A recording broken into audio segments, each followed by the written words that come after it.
بسم اللہ الرحمن الرحیم. جناب ڈپٹی اسپیکر صاحب،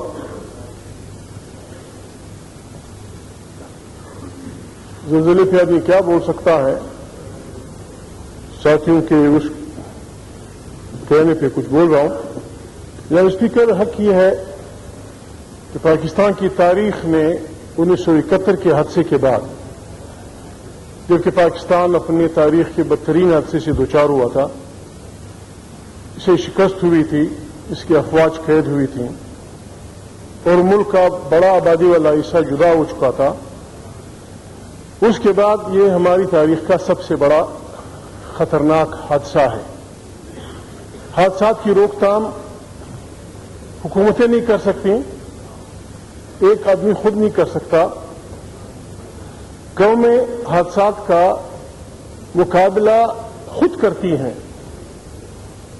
اپنے اتحاد سے کرتی ہیں، اپنے ایک اجتماعی فکر اور سوچ سے کرتی ہیں. لیکن جناب اسپیکر، دکھ کی بات یہ ہے کہ پاکستان بننے سے لے کر اب تک ہم نے وہ سوچ نہ اپنائی ہے. میں کسی کو یہ نہیں کہ آپ کون میں کون.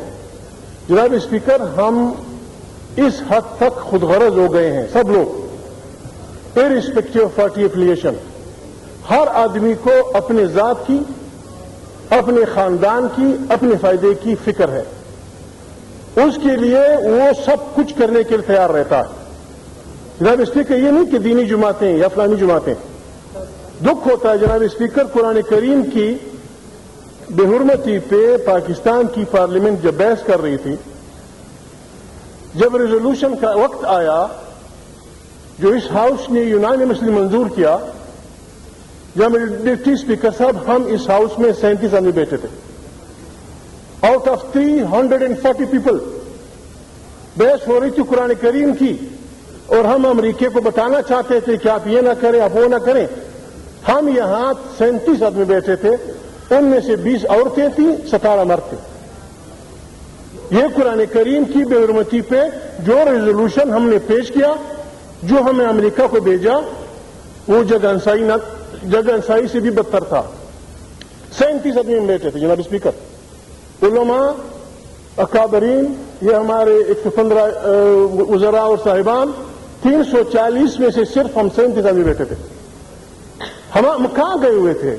ہمارے کیا انٹرسٹ تھی؟ جناب اسپیکر، یہ ایک بہت بڑا بحران آیا ہے.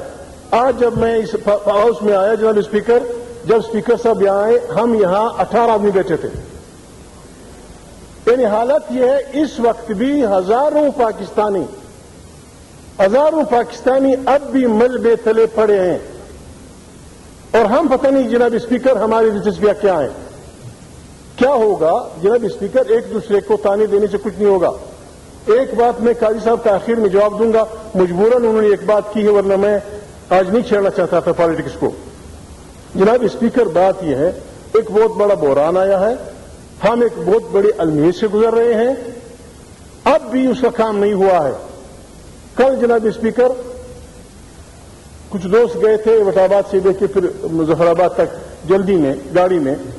انہوں نے بتایا، ہمارے ایک آدمی سینٹ میں کام کرتا ہے، دلدار نام ہے، کہتا دلدار بتا رہا تھا بالا کوٹ میں کہ میرے خاندان کے جو ارد گرد کے میری برادری کے لوگ ہیں، ہم کوئی 380 انسان تھے، اس میں سے 300 سے اوپر کو میں دفنا چکا ہوں. جناب اسپیکر، ریٹ یہ ہے، ڈیتھ ریٹ 380 کے خاندان کی جو خالہ، ماموں، اماں وغیرہ ہیں، اس نے کہا 300 سے اوپر کو ہم دفنا چکے ہیں. بالا کوٹ بالکل جناب اسپیکر اپنی تمام دولتوں سمیت اب بھی زیر زمین ہے. اس کی دکان، اس کی دولت، اس کے ایک آدمی کا بتا رہا تھا کہ کوئی سونے کی دکان تھی، اکیلا اس پہ چوکیداری کر رہا تھا. سونے کی دکان کی چوکیداری کا آدمی کیسے کرے گا جناب اسپیکر؟ اب بھی جناب اسپیکر ہمیں عقل کے ناخن لینے ہوں گے، لوگوں کو نکالنا ہوگا. کل کا آدمی یہ کہہ رہا تھا کہ ساری وادی میں بدبو سے آدمی چل نہیں سکتا تھا، یہ بدبو بڑھے گی. اس کا واحد علاج یہ ہے، اگر ہم لوگوں سے اپیل کرتے ہیں، ہمارے محنت کش لوگ ہیں، ابھی ان کے روٹی کا کیا بندوبست ہوگا؟ ان کو لانا پڑے یا کسی اور طریقے سے ابھی ہم نے اجڑے ہوئے شہروں سے لوگوں کو نکالنا ہے.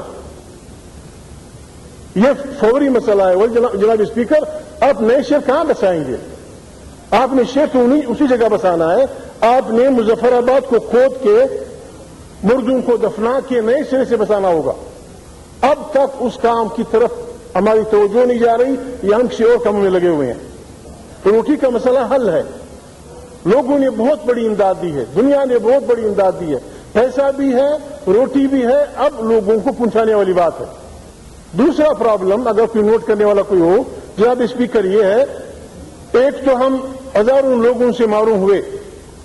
اب جناب اسپیکر، ہزاروں لوگ اس لیے مر جائیں گے کہ ان کی ہڈیاں ٹوٹی ہوئی ہیں، وہ دور دراز کہیں گاؤں میں پڑے ہوئے ہیں، ان کو چارپائیوں پہ نہیں لایا جا سکتا. کیسے ان پہاڑیوں میں رستہ ہی نہیں ہے، کون لائے گا؟ یہ مریض ہزاروں کی تعداد میں نہیں تو سینکڑوں کی تعداد میں ہے، یہ مریں گے.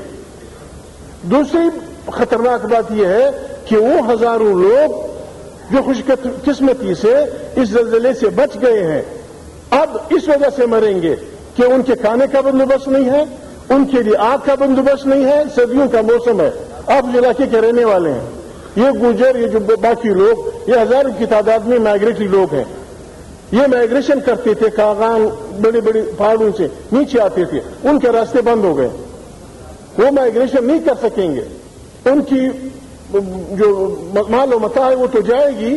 یہ ہزاروں انسان، اس کا تقاضا ہے کہ ہیلی کاپٹروں کے ذریعے معلومات کی جائیں کہ کن کن علاقوں میں لوگ ہیں، کہاں کہاں. ریڈیو سن رہے ہیں آپ، یقیناً سنتے ہوں گے، لوگ سنتے ہوں گے. اب بھی بہت سارے علاقے ایسے ہیں جہاں کوئی نہیں گیا. جو مر گئے وہ تو مر گئے، جو زندہ ہیں ان کے مرنے کا جناب اسپیکر بہت بڑا خطرہ ہے.